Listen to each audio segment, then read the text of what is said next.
Batitoula. Je viens du Gabon, où je suis née et où j'ai fait toutes mes études jusqu'au bac.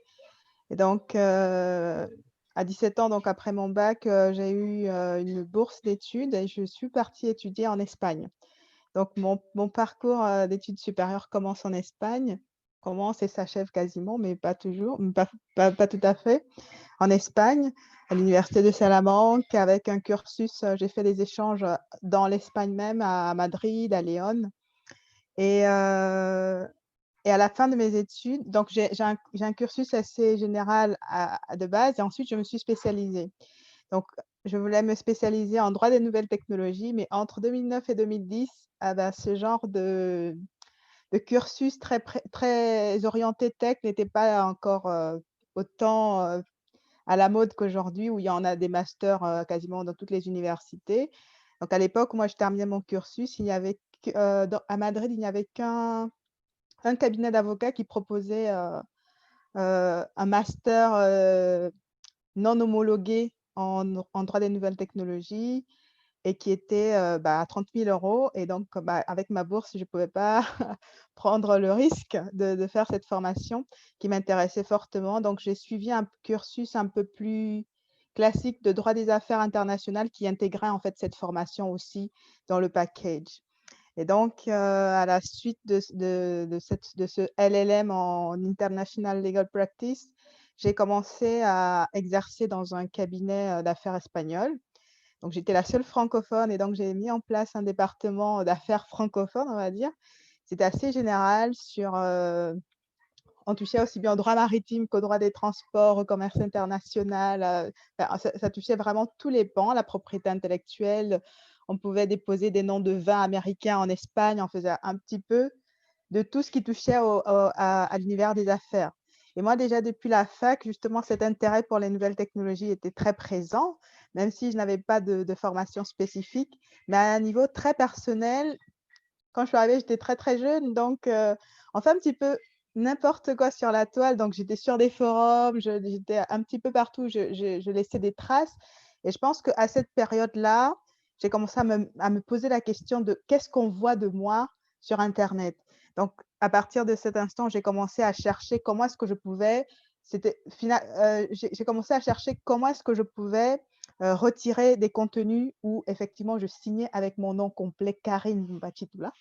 Donc, je me disais, bon, j'ai peut-être pas envie que mes futurs patrons voient mes envolées lyriques sur Amadou Kourouma, sur des forums, même si ce n'était pas des choses très graves, mais c'était des choses que j'estimais qui n'avaient pas forcément à être lues par tout le monde. Et donc, j'ai commencé à faire des recherches sur la protection des données personnelles, sur la protection des données en général. Et faire vraiment, c'était à un niveau très personnel, mais il faut aussi dire que la protection des données personnelles en Espagne est très vulgarisée. C'est quand même, donc c'est un domaine qui m'a énormément plu dès cet instant-là, même si lorsqu'il y avait un sujet ou un dossier qui entrait, en fait, je sautais dessus parce que ce n'était pas l'activité habituelle du cabinet.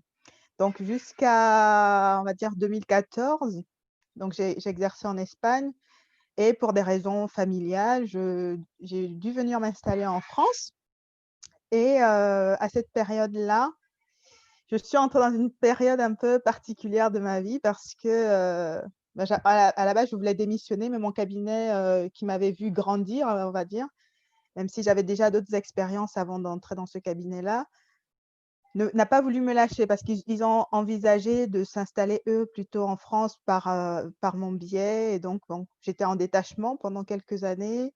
Je faisais des stages, dans un autre cabinet ici en France. Je Pour me mettre à jour en droit français, même si j'étais l'interface, de tous les dossiers français avec la France, avec tous les pays francophones d'Europe et d'Afrique.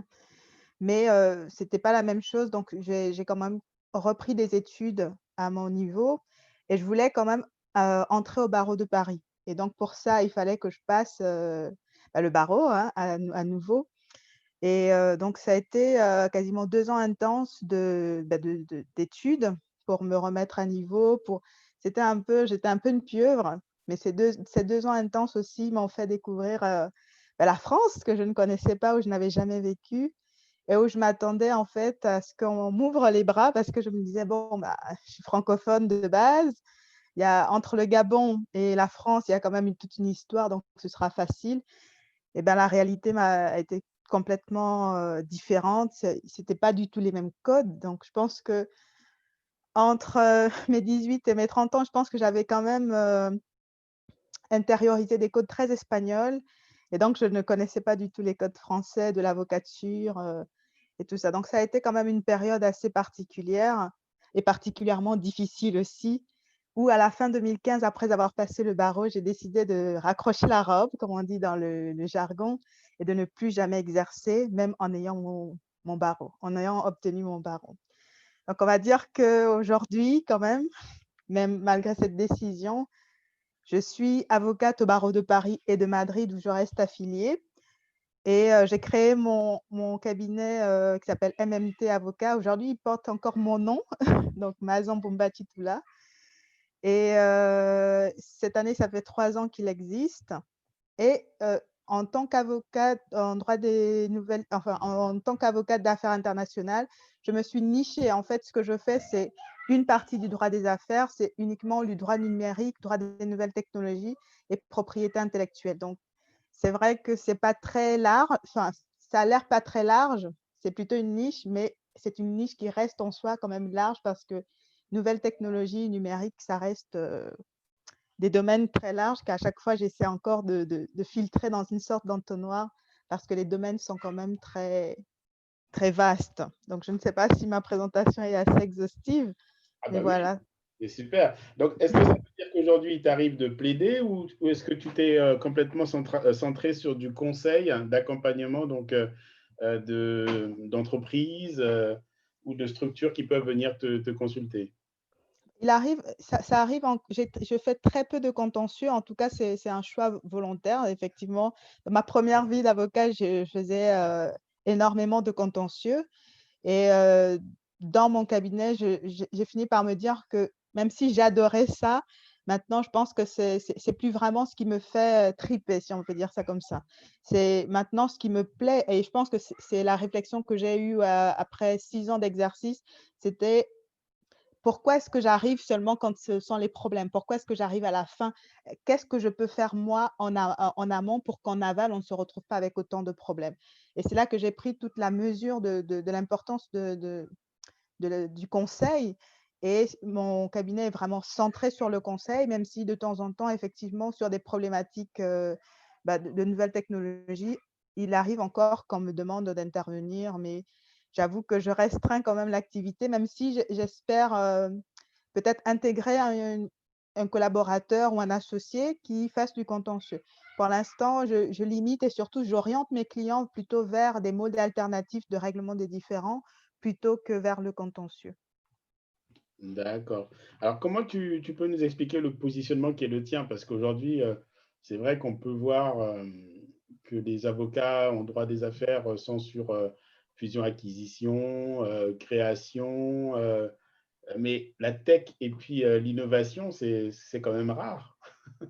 C'est vrai, j'ai plus ou moins anticipé en disant que c'est parti d'abord d'une passion personnelle, hein, de quelque chose que je voulais déjà faire. Au moment où je voulais me former dessus, il n'y avait pas forcément, des formations spécifiques. Je me suis formée après, avant même d'ouvrir mon cabinet. Mais, mais c'était aussi parce qu'au moment où j'ai décidé de lancer le cabinet, je me suis posé une question simple. Qu'est-ce que je ne veux plus faire que j'avais déjà fait quand j'étais collaboratrice?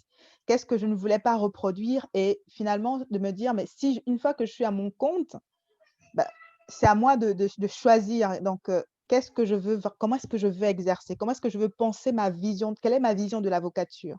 Et donc j'ai commencé généralement, quand j'ai commencé, comme j'avais pas de réseau, j'avais pas les anciens collègues de la fac, j'avais pas, les collègues, ils étaient espagnols, donc j'avais pas vraiment de réseau à proprement parler. J'avais même pas ma propre clientèle et en général, quand on est dans cette situation et qu'on démarre, on nous conseille d'être généraliste et donc de faire effectivement du pénal, de l'administratif, du droit de la famille, un peu de tout.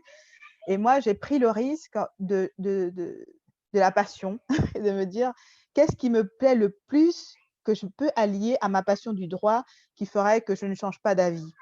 bah, ce que je faisais pendant, mon année de césure où je n'ai pas exercé, où, bah, j'étais décidée à ne plus jamais exercer, bah, tout ce que je faisais en tech, je créais des sites, je faisais du community management, j'écrivais des blogs, enfin toute cette activité très numérique ou parfois où j'allais chercher, vraiment comprendre un peu l'univers tech, bah, je me suis dit: «Bah, en fait, je vais fusionner ça» et surtout, bah, mon objectif déjà quand j'étais en Espagne, quand, j'ai ouvert le département d'affaires francophones, c'était comment faire le pont entre ce pays et l'Afrique.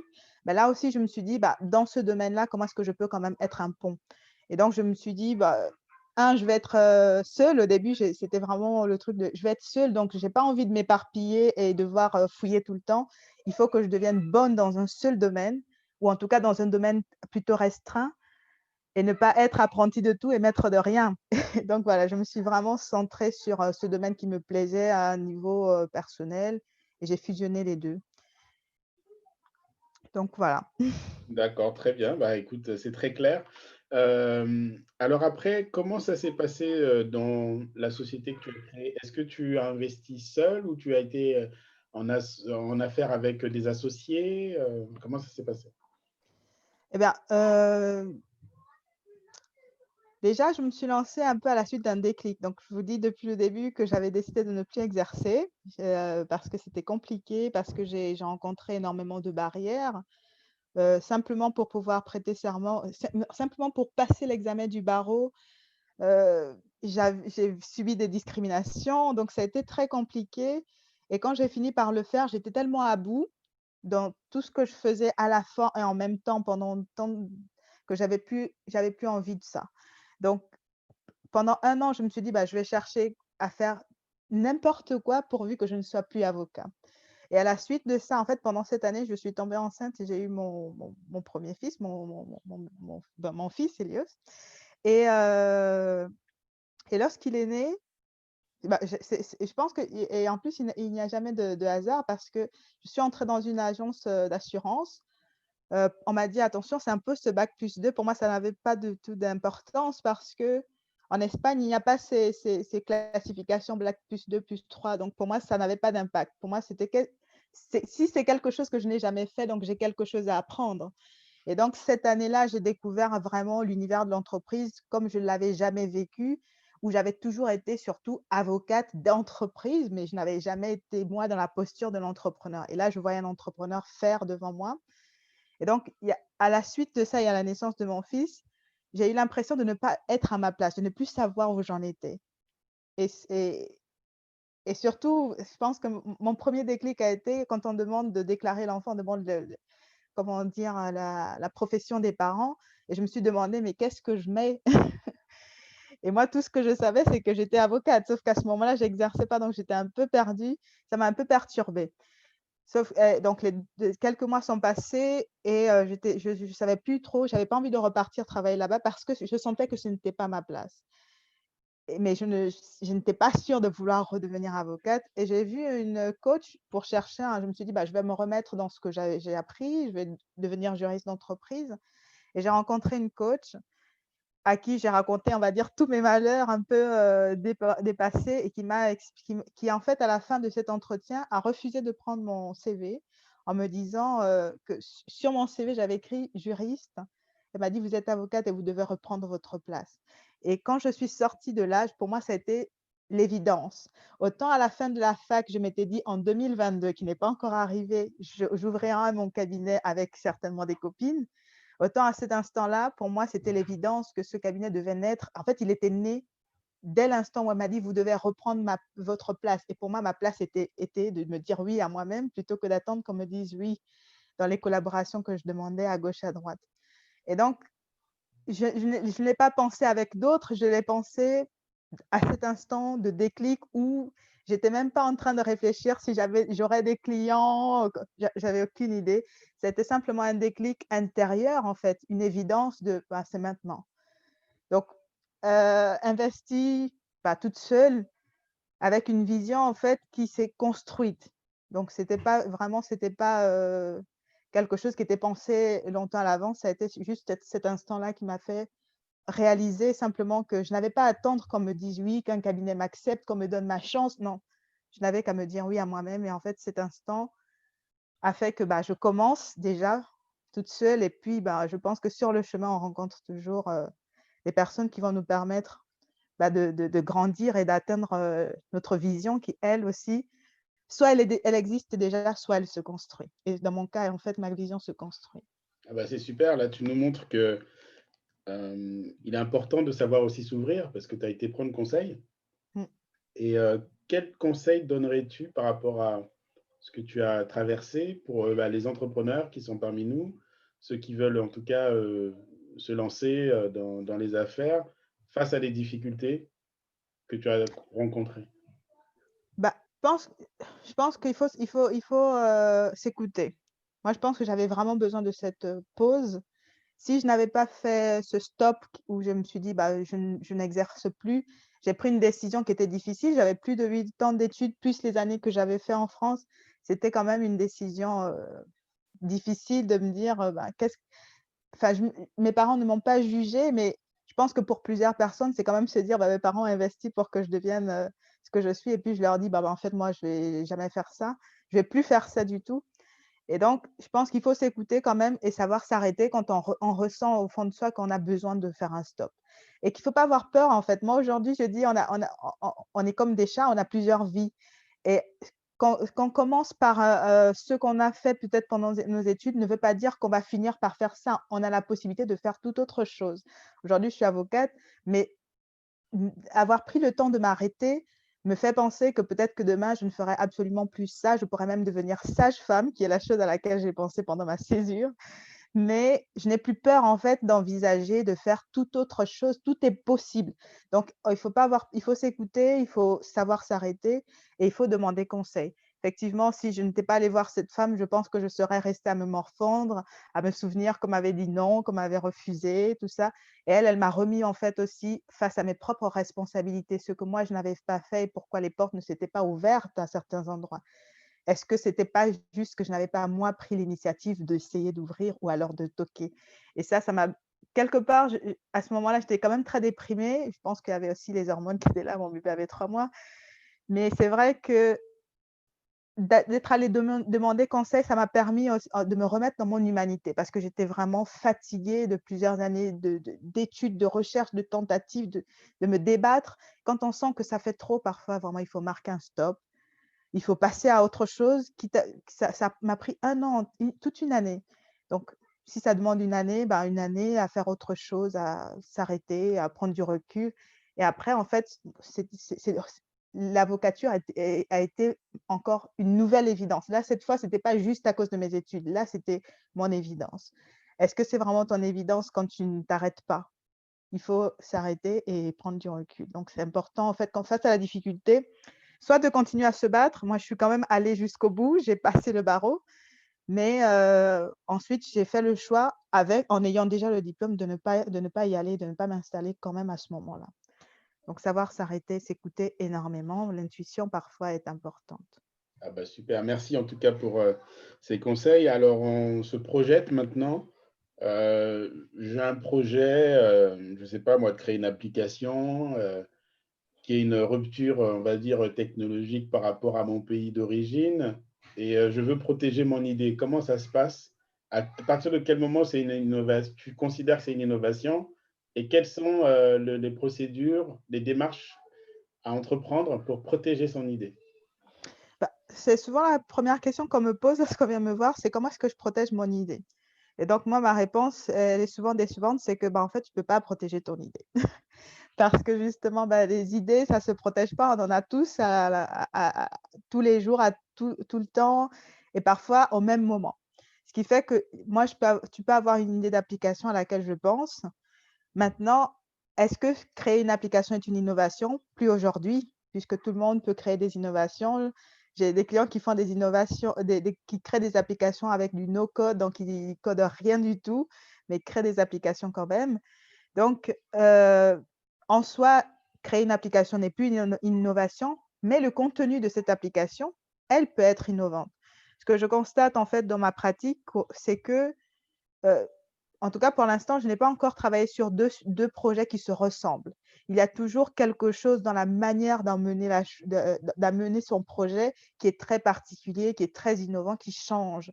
Ce qui fait je pense que c'est ce qui me plaît le plus, c'est qu'à chaque fois, il faut que je m'adapte, que je réinvente, que je cherche parce qu'on a une idée, généralement, on a peur d'en parler. Quand on en parle de manière globale, en fait, ça change rien. C'est la manière dont on crée, c'est le procédé qu'on met en place, c'est vraiment le contenu qui est à protéger. Donc ce qui est à protéger, ça peut être le logiciel aussi parce que peut-être qu'on a créé un logiciel très intéressant.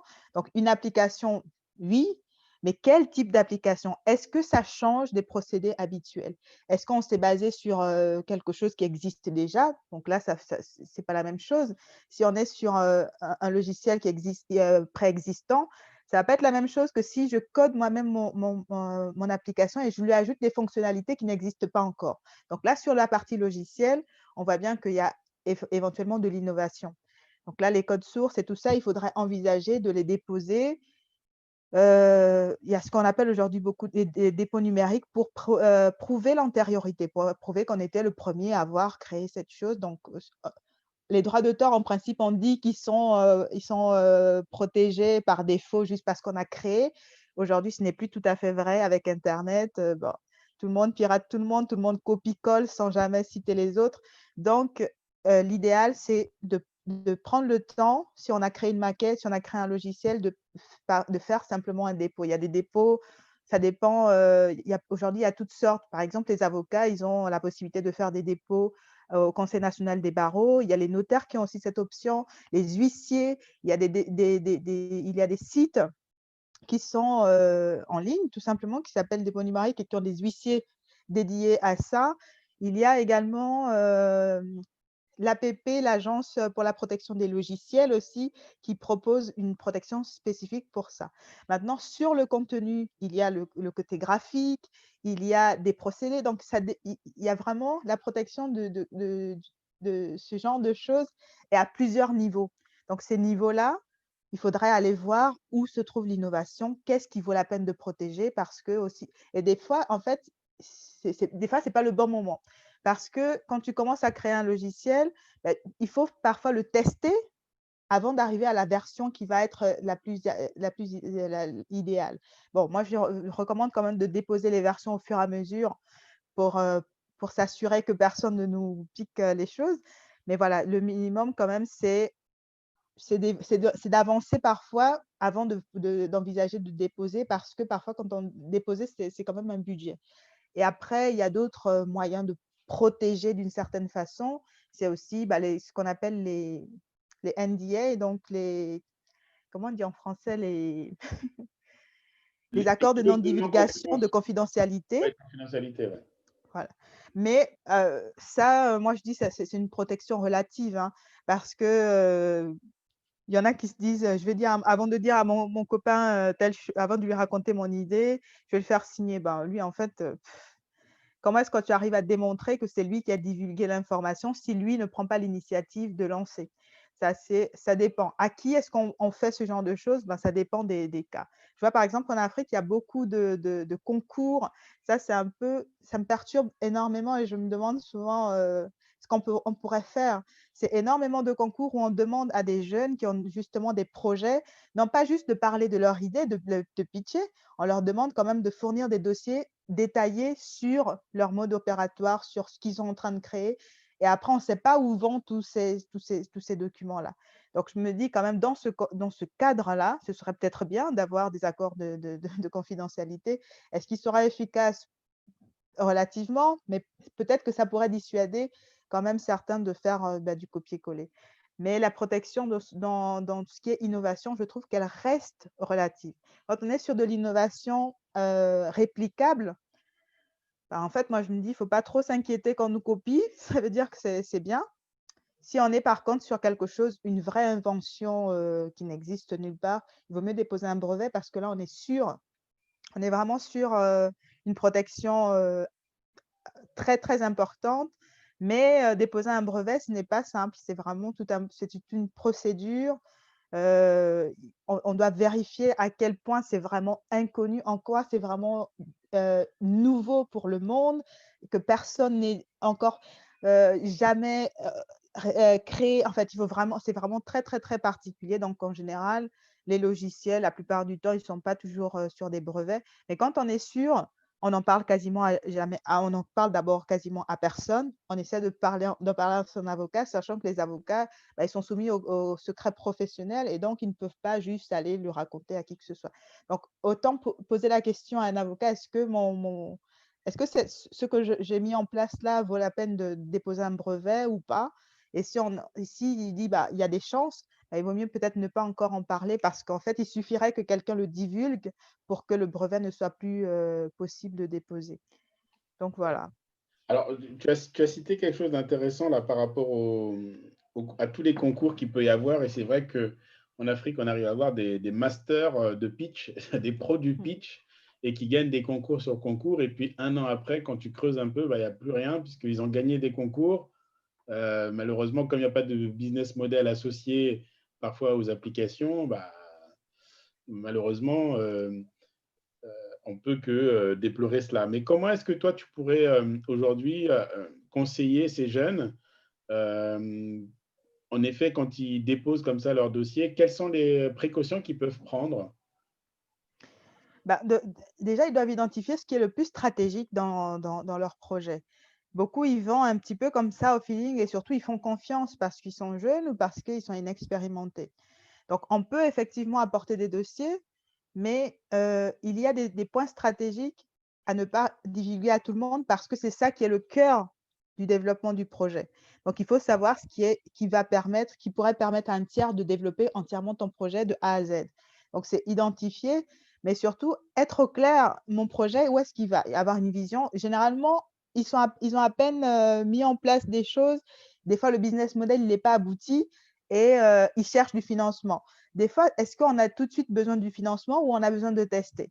Moi, j'ai déjà accompagné des projets, justement à destination d'Afrique où, bah, ces startups, bah, ce sont aussi des très jeunes qui ont moins de 30 ans, qui s l'idée en fait, ils se sont pas dit: «On va chercher d'abord un financement», ils ont cherché à aller développer sur le terrain, à aller tester sur le terrain. Comment est-ce qu'on fait pour voir si notre idée fonctionne? Et grâce à ce test terrain qui était vraiment, fait maison, je ne sais pas comment appeler ça, c'est vraiment là qu'ils ont réussi à créer leur business model final, qui est plus mature et qui aujourd'hui vaut la peine d'être financé parce qu'on voit la viabilité est beaucoup plus claire, le mode opératoire aussi, le fonctionnement et en fait, c'est vraiment adapté à la réalité du pays où ils vont s'installer. Donc des fois, on cherche tout de suite les financements, mais parfois ce n'est pas la priorité. Ce qu'il faut, c'est valider son business model en testant, en itérant et ça, moi je pense qu'avant d'aller faire, 10 000 concours, il faut être sûr que son projet est viable, mais pour qu'il soit viable, il faut au moins déjà, tâter le terrain et plusieurs fois quand même, le le projet peut être intéressant, il peut avoir une stratégie très, très très intéressante, mais il lui manque en fait la preuve du terrain et moi je constate en fait malheureusement que beaucoup de ces projets qui seraient intéressants pour l'Afrique, bah, ils sont finalement créés ici. Il y a une espèce de banque de projets qui vont être adaptés, enfin qui vont servir à l'Afrique, mais qui pourraient être créés sur place en Afrique si les gens prenaient la peine de tester sur le terrain et de les adapter à la réalité sociologique. Donc c'est un peu là où on pêche, c'est qu'on essaie pas d'abord de tester sur le terrain avec, rien, de poser des questions à notre entourage avant de se dire, bah est-ce qu'il vaut la peine d'aller dans un concours ou pas? Donc tout de suite, on va dans les concours, mais bon, je pense que c'est pas forcément la meilleure idée. Bien. Alors merci pour ces réponses. Concernant l'émergence, tu as cité tout à l'heure du no-code, on voit le low-code, on voit bah, les gens qui sont plus dans l'apprentissage des codes. Euh, Comment est-ce que tu vois évoluer un peu comment on va dire ça, ce marché où en fait, est-ce qu'il y a de plus en plus de gens qui vont vers tout ce qui est, ils s'astreignent, enfin, c'est-à-dire qu'ils oublient le code, ils vont sur des applications qui sont déjà automatisées ou est-ce que quelle est la tendance aujourd'hui de ce que toi tu peux voir? Non, pour l'instant, je trouve que tout le monde veut encore coder. Donc même, donc ceux qui n'ont pas de connaissances particulières, généralement, la première chose qu'ils cherchent lorsqu'ils créent un projet, c'est, bah, le développeur, c'est la base, quoi. Mais je vois quand même, par contre, c'est effectivement tout nouveau.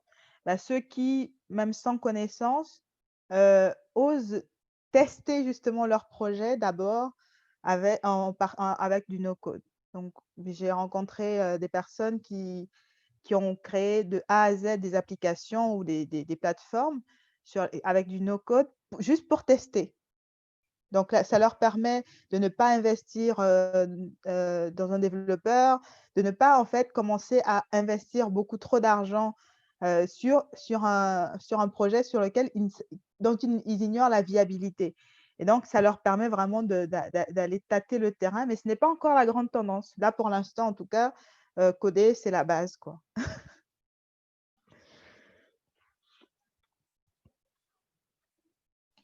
Voilà, je vais demander à nos amis de se tenir prêts pour les questions. Donc, je vois qu'il y a déjà Maureen qui a posé une Oui. question. Donc, elle dit: Bonsoir Karine, l'Union européenne a durci ses lois en matière de protection des données personnelles. En tant qu'entrepreneur ou chef d'entreprise, comment être sûr que son site web est bien protégé et qu'est-ce qu'on risque en cas de défaillance? C'est-à-dire, je pense que là, c'est par rapport à la RGPD.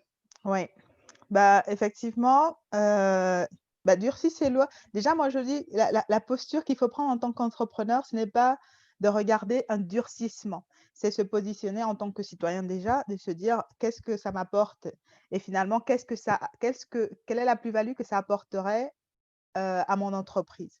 Donc ce durcissement en tant que citoyen, quelque part, c'est positif pour nous parce que, bah, tout le monde faisait un peu n'importe quoi et ce durcissement, c'est plutôt, on va dire, un rétropédalage parce qu'on essaie de rattraper toutes les mauvaises pratiques qu'il y avait jusqu'à présent.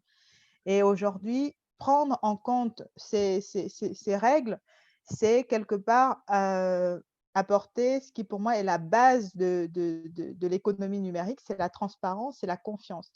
On est quand même à distance, on se rend compte pas, c'est pas comme si j'allais dans une boutique acheter quelque chose. Donc effectivement, il faut créer le plus de confiance possible.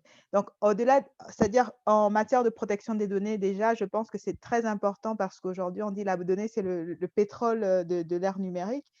Mais c'est surtout que, heu être en conformité, moi je trouve que c'est vraiment un gage de confiance. Donc ça fait partie de ce que moi j'appelle les piliers lorsque je travaille sur un projet, même si on est sur un projet de site basique, simple, je me dis, on met en place ce qu'on appelle privacy by design. Donc on met la protection des données par défaut. On va aller travailler l'expérience utilisateur de sorte que la protection des données soit respectée dès la conception du site, de l'application, de peu importe le type de logiciel.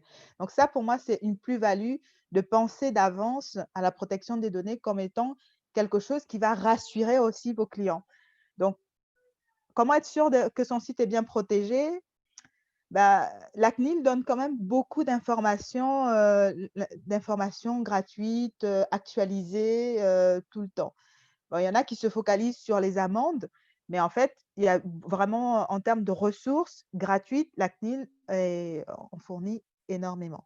Maintenant, moi, je propose souvent, ce que j'appelle, la mise en conformité de site et mais la mise en conformité, ça prend en compte c'est pas juste la protection des données, c'est tout ce qu'il y a autour. Ça dépend effectivement, est-ce qu'on est sur, une boutique e-commerce? Est-ce qu'on est sur heu, une plateforme numérique? Est-ce qu'avec de l'intermédiation? En fait, on prend en compte le business model pour pouvoir envisager, la protection du site. Parce que le site n'aura pas besoin des mêmes mentions en fonction qu'on on est sur un blog ou sur une boutique ou une plateforme. Donc ça, ce sont des règles qui sont, on les retrouve un peu pêle-mêle sur internet, mais je pense que c'est juste se renseigner. Mais ça quand même, on retrouve un petit peu l'information partout. Après moi, j'invite souvent à se poser la question. J'ai créé un petit quiz d'ailleurs, quelle mention légale pour mon site internet? Qui permet de se poser des questions. Ben, quel est mon type de site? à qui je m'adresse, parce que si je m'adresse à des particuliers, à des professionnels, j'aurai pas les mêmes mentions. Est-ce que je vends? Est-ce que j'utilise des cookies? Par exemple, sur la question de la protection des données, la question des cookies est centrale. Vous avez remarqué que dernièrement, les sites, ils ne nous font plus ils ne nous mettent pas juste le bandeau, ils nous demandent aussi, si on accepte ou on refuse. Parce qu'en fait, il y a une obligation aujourd'hui de permettre le consentement. Les cookies qui concernent, simplement le fonctionnement du site, bah, ça, ils n'ont pas besoin de consentement puisque c'est juste pour faire fonctionner le site et ils ne restent pas sur les ordinateurs ou sur les téléphones. Par contre, certains, les cookies publicitaires qui nous traquent, les cookies, marketing, il y a plein de cookies en fait dont on n'a pas réellement besoin pour faire fonctionner le site et qui suivent nos habitudes et qui peuvent en fait nous mettre quelque part en danger. Parce qu'ils récoltent des informations sur nous. Il suffit que quelqu'un ait accès à ces informations et puis, bah, on peut récupérer nos données, nos coordonnées bancaires, on peut nous géolocaliser, on peut ça nous rend vulnérables. C'est pour ça que je dis, il ne faut pas se positionner en mode durcissement, c'est en quoi je peux rassurer mes clients avec la protection des données. Qu'est-ce qu'on risque en cas de défaillance? Bah, c'est essentiellement des amendes. Il y a des peines de prison aussi, mais bon, en général, ce n'est pas forcément la première étape, mais il y a souvent une étape d'avertissement. Donc, où on te permet quand même de rectifier le tir, mais on n'est pas à l'abri. Et puis, on parle beaucoup, beaucoup des grosses amendes de Google, de Facebook, mais il y a des amendes qui ont l'air petites. Donc, c'est des amendes qui commencent à partir de 1 500 €. Le simple fait de ne pas informer à ses utilisateurs de comment est-ce qu'on gère la protection des données, c'est pour chaque information manquante, c'est 1 500 €.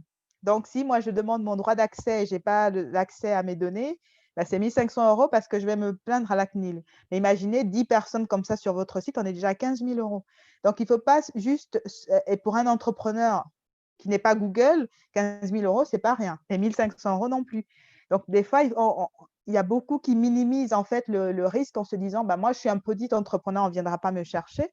Mais peut-être que ce ne sera pas les 2 millions qu'on exige à Google, mais ça peut être 1 500 multiplié par autant de personnes qui vont se sentir lésées parce qu'elles n'ont pas leur droit d'accès à leur droit de portabilité ou simplement elles ne savent pas ce que vous faites avec leurs données.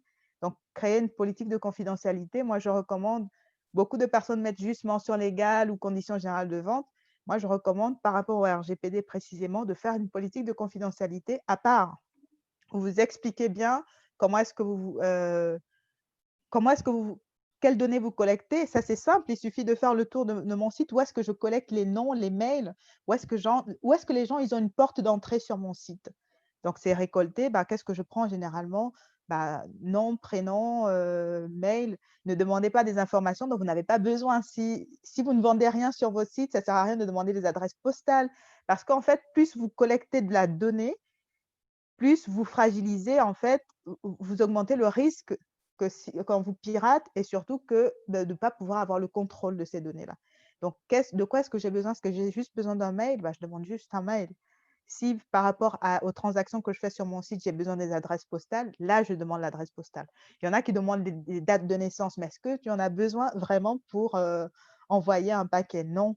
Donc vraiment, il faut essayer de minimiser les données. Il faut informer. La politique de confidentialité, c'est vraiment désormais une mention basique. Parmi les mentions légales obligatoires, il faut dire les mentions d'identification où on dit qui est derrière le site, mais il y a aussi bah, la politique de confidentialité où on explique quelles données on récolte, comment, quels sont les droits des utilisateurs et qui contacter, qui est responsable de ce site. Donc ce genre de choses, ce sont des informations un peu basiques, mais qui sont importantes de proposer. Bah, écoute, merci en tout cas pour tous ces conseils. Alors, je ne sais pas si parmi nous, il y a des personnes qui ont des questions. Donc, je vous invite à ouvrir votre micro et interpeller Maître Mazan Mbomba Titula. Bon, moi, je vais commencer du coup. Vas-y, Stéphane. Voilà, donc merci beaucoup Karine pour ton exposé, hein, très, très brillant. Voilà, donc moi j'aimerais juste savoir est-ce qu'on a des obligations par exemple à chiffrer en fait les données qu'on a sur nos serveurs? Oui. Voilà, au cas où enfin, les données sont volées, que grosso modo, le voleur, il ne puisse rien en faire. En fait, en fait, on a l'obligation, pas juste d'informer, l'information, ça va dire, c'est la première obligation, l'information de base. Mhm. C'est l'obligation de base, voilà, informer ce qu'il y a et tout ça. Mais la deuxième obligation, c'est la sécurité. Donc, il faut aller, il y a deux pendants, il y a ce qu'on appelle privacy by design. Donc, on essaie de faire en sorte que son site soit aux normes par défaut, mais il y a aussi privacy by default qui est plutôt sécurité par défaut. Donc, on essaie de trouver on essaie de mettre en place des moyens de protéger les données le plus possible des violations. Parce que ça, je ne l'ai pas dit avant, s'il y a une violation des données, en fonction du niveau de violation, vous aurez non seulement l'obligation de vous dénoncer, enfin pas de vous dénoncer, mais de prévenir la CNIL que votre site a été violé, mais aussi d'informer les utilisateurs. Donc imaginez, vous avez une base de données de plus de 1000 personnes, vous allez devoir leur envoyer à tous un mail pour leur dire que leurs données ont été piratées. Donc, il faut aller il faut par défaut mettre le plus haut niveau de sécurité que vous puissiez. Donc, parfois, c'est justement du chiffrage, de la pseudonymisation, de l'anonymisation, du hachage. En fait, il y a plusieurs moyens de protéger les données pour qu'elles ne soient pas exploitables. Voilà, plus on essaie vraiment de protéger les données, mieux c'est. Parce que la sécurité, on va dire, c'est la deuxième obligation. Ok, merci. Quelqu'un d'autre? Ah, Christian, vas-y. Oui, alors toujours dans le thème de la sécurité des données, ma question, elle se porte sur les applications qui sont dans le cloud. Alors, ma question, elle est simple, c'est qui est responsable? Est-ce que c'est le propriétaire du logiciel ou est-ce que c'est l'hébergeur? En fait, Un- c'est ce qu'on oui. appelle une responsabilité en cascade. Mais, pardon, je pense que ce n'est pas fini. Non, mais je pense que vous avez compris. Il y a une responsabilité, ce qu'on appelle une responsabilité en cascade. Et en fait, le propriétaire du logiciel, déjà, lui, doit s'assurer que l'hébergeur aussi respecte ses obligations en matière de protection des données. Et en général, après, la plupart du temps, ce sont des contrats d'adhésion, donc on ne voit pas vraiment, on ne prend pas le temps de lire, mais si on a la possibilité, on essaie de mettre en place des contrats de sous-traitance, c'est-à-dire que l'hébergeur, celui qui est responsable de traitement, c'est le propriétaire du logiciel, puisque c'est lui qui collecte la donnée en direct et qui décide la finalité. Mais l'hébergeur, il a aussi une responsabilité puisque les données sont quand même hébergées chez lui. Donc, lui, il est considéré comme sous-traitant au sens de protection des données. Maintenant, il faut vérifier, lui, est-ce qu'il respecte bien les règles de protection des données? Si c'est quelqu'un avec qui vous pouvez négocier en direct, il faut lui faire signer un avenant ou un document qui confirme et en tout cas qu'il garantisse qu'il respecte bien. Et si vous retrouvez attaqué, vous avez la garantie. En fait, vous pouvez appeler en garantie l'hébergeur qui, lui, vous avait assuré qu'il respectait bien les règles de protection des données. Mais il y a une forme de responsabilité en cascade parce que le responsable de traitement, donc le propriétaire du logiciel, et le sous-traitant, donc l'hébergeur, ils sont co-responsables en cas de violation.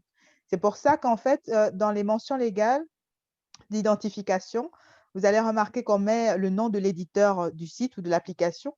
On met le nom du responsable de publication, parce qu'en réalité, c'est lui qui pourrait aller en prison s'il y a une peine de prison, et le nom de l'hébergeur avec ses coordonnées. Parce que sur les responsabilités, les responsables, ça peut être l'éditeur, ça peut être le responsable de publication et l'hébergeur. Donc, il y a une espèce de responsabilité en cascade ou de co-responsabilité en fonction de l'infraction en question.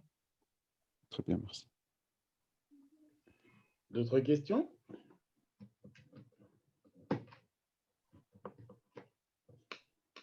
Sinon, maître, vous avez été très clair. Bon. Alors moi, j'ai une dernière question quand même. Aujourd'hui, beaucoup de gens pensent avoir une innovation. Donc, peut-être en 3-4 phrases, quels conseils donner à toute personne qui pense avoir une innovation pour la protéger? Bah, en 3-4 phases, comment je vais dire? Non, non, mais ça va être un peu plus long. Bah, je pense qu'il faut qu'il se pose déjà la question de pour lui, quel est à quel niveau se trouve l'innovation? Donc, est-ce qu'on est, enfin, vraiment, il faudrait qu'il essaie d'évaluer. Donc, soit s'il n'a aucune idée, bah, il peut se rapprocher, ça peut être d'un avocat ou d'un ingénieur ou d'un spécialiste. C'est pas en fait, ça dépend. Dépend vraiment du niveau. C'est à lui d'évaluer où se trouve son innovation. Moi, par exemple, j'estime que je ne travaille jamais en tant qu'avocat comme si c'était, on nous enseigne un petit peu à être des sachants. C'est nous qui savons, c'est nous qui maîtrisons le droit. Moi, je ne travaille absolument pas en tant que sachant, je travaille en co-création parce que j'estime que celui qui innove est celui qui connaît le mieux. L'entrepreneur sait mieux que moi ce qu'il a à proposer, ce qu'il veut apporter comme solution. Et donc, c'est en étant ensemble qu'on arrive à trouver ensemble où se trouve l'innovation et qu'est-ce qu'il faut protéger. Donc, je n'ai pas vraiment un conseil générique, sinon que d'identifier où se trouve l'innovation, ça va permettre de savoir est-ce qu'on protège sous le droit des marques, est-ce qu'on protège en dessin modèle, est-ce qu'on protège en brevet, est-ce que c'est en droit d'auteur et donc il faudrait faire un dépôt spécifique? Est-ce qu'on protège avec la protection des bases de données? Vraiment, il faudra aller chercher et comprendre euh, qu'est-ce qui est innovant dans ce qu'il fait qui permettrait de protéger. Donc, c'est pas, ça dépend de ce qu'il fait et du niveau d'innovation. Bref, il faut consulter un avocat. Oui, bah, en tout cas, moi, on m'envoie souvent des messages avec je veux un devis. En fait, je n'envoie pas de devis tant que je n'ai pas compris de quoi il s'agit parce que je ne vois pas trop ce que je peux répondre à un projet que je ne comprends pas ou que je ne connais pas. Donc, je donne toujours un premier entretien gratuit qui, moi, me permet de voir est-ce que, euh, est-ce que ce projet, il vaut la peine qu'il dépense son argent pour un avocat, en fait. Donc, ça ne sert à rien parfois de voir un avocat selon le stade où on se trouve. Et même, il y a des projets que je refuse parce qu'on est encore à un stade qui est beaucoup trop embryonnaire pour envisager une protection, pour envisager de mettre en place, par exemple, une mise en conformité ou des choses comme ça. Donc, en fonction, ça peut être intéressant de voir un avocat, mais pas que. Il y a des ingénieurs qui sont spécialisés sur les brevets, il y a les conseils en propriété intellectuelle, en fait, il y a toute une palette de personnes aujourd'hui. Il y a aussi simplement, ça peut être à partir d'une idée entrepreneuriale, donc d'aller voir aussi des personnes qui accompagnent les entreprises. C'est très varié. Mais en fait, l'idée, c'est simplement, il faut aller parler de son idée. Aujourd'hui, tout le monde dit, si je parle de mon idée, on va me la piquer, mais en fait, il faut faire tout l'inverse. Maintenant, pas n'importe comment. Bah, c'est un excellent conseil, maître. Donc, en tout cas, je pense que tout le monde a entendu. Et merci pour ce brillant exposé. Il y a eu d'ailleurs des félicitations. En tout cas, nous, on se réjouit de cette approche qui a été très pédagogique, en tout cas pour chacun d'entre nous qui avons des projets ou qui sommes dans la réflexion de se dire, bah, tiens, déjà, comment je protège mon site, à quoi je dois faire attention, en fonction des projets que l'on développe, qu'est-ce qui mérite d'être protégé. Donc, tout ça, c'est des réflexions, en effet, qu'il est important d'avoir. Et en tout cas, c'est très bien de nous avoir éclairé là-dessus ce soir. Et bravo. Et je crois que tout le monde a bien compris. Et je vois que les questions voilà, étaient suffisantes pour simplement se dire que… Oui, juste Dimitri, sans vouloir te couper, j'avais juste une Vas-y. petite question à poser à Karine. C'est en fait au sujet du fait que, par exemple, moi, je collecte les témoignages, hein, dans le cadre des podcasts, par exemple, ou toi, Dimitri, qui collecte ces sessions after work. Donc, est-ce que là, on est dans la collecte de données personnelles? Pour le cas de Dimitri, oui, et pour le podcast aussi.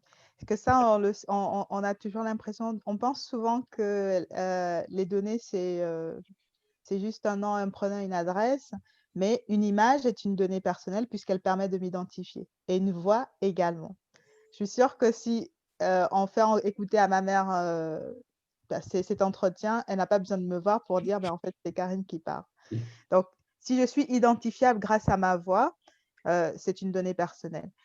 Maintenant, est-ce que, en général, sur l'image et sur la voix, ce qu'on demande, ce n'est pas tant au niveau de données personnelles, ça dépend vraiment de l'usage, c'est plutôt au niveau droit à l'image où ça se passe. Donc là, par exemple, Dimitri devrait prévenir ses utilisateurs qu'il va faire un enregistrement qui sera diffusé, à quelle fin, ou par exemple prévenir pour ceux qui ne souhaitent pas être vus ou être identifiés, qu'ils n'allument pas leur caméra parce que ce sera enregistré ou filmé, ce genre de choses. Donc, c'est plutôt une autorisation au niveau du droit à l'image.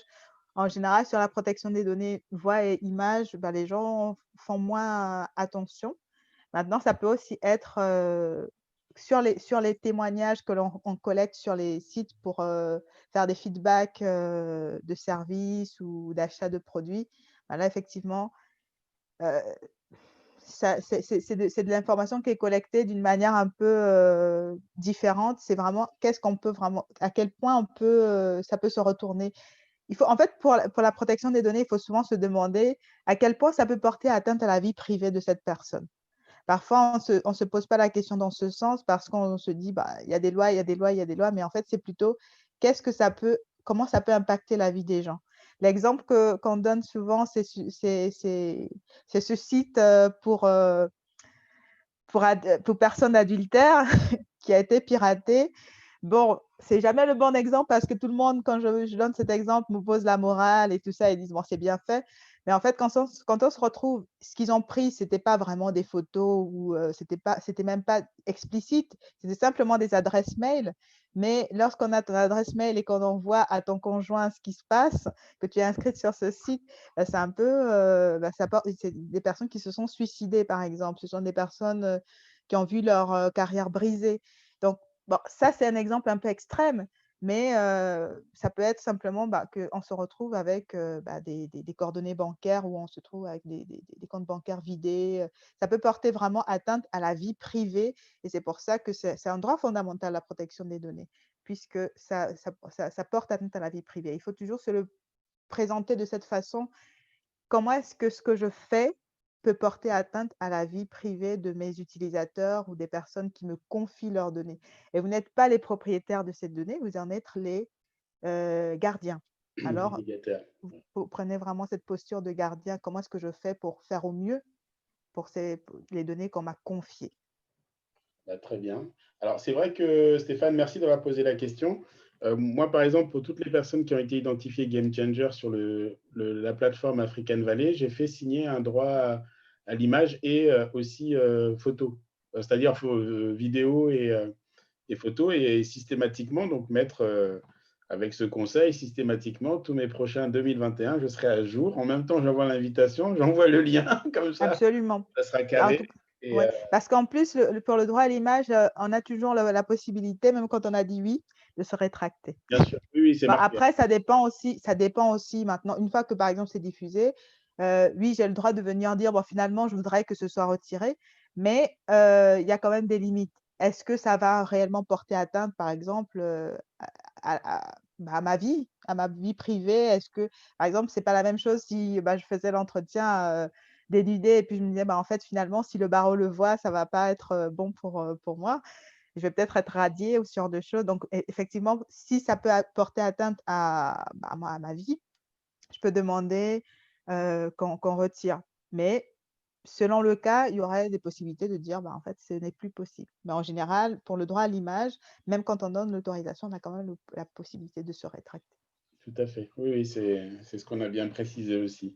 Merci en tout cas pour ces conseils qu'on va en tout cas appliquer dès le 4 janvier pour la prochaine personne qui sera amenée à parler, même si ça a été fait rétrospectivement, mais voilà, on va le faire comme ça sera fait de manière systématique et c'est très juste. Merci pour cela.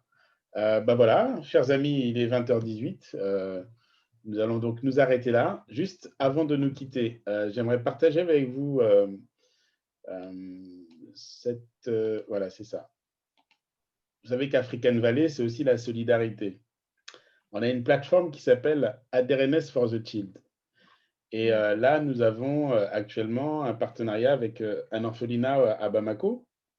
Et si certains d'entre vous veulent faire un geste pendant les périodes de Noël, n'hésitez pas à venir sur cette plateforme et puis à faire un don. Voilà, faire un don sous contact. Et comme ça, on pourra, en fonction de ce qu'on a récolté en fin d'année, faire un petit geste pour les enfants, puisqu'on avait organisé la journée des papilles entre une école française et les enfants qui étaient à l'orphelinat à Bamako. Donc voilà, comme ça, ce sera pour nous une occasion de faire un petit geste pour ces jeunes qui n'attendent rien, qui n'espèrent rien, mais que si on fait un petit geste, bah, ça pourra leur apporter beaucoup. Donc, pensez à ça, à Noël, si vous voulez, voilà, en tout cas, comme on dit, faire un geste pour les plus démunis. Voilà. Donc, je vous remercie et on va clore donc notre réunion là et vous remercier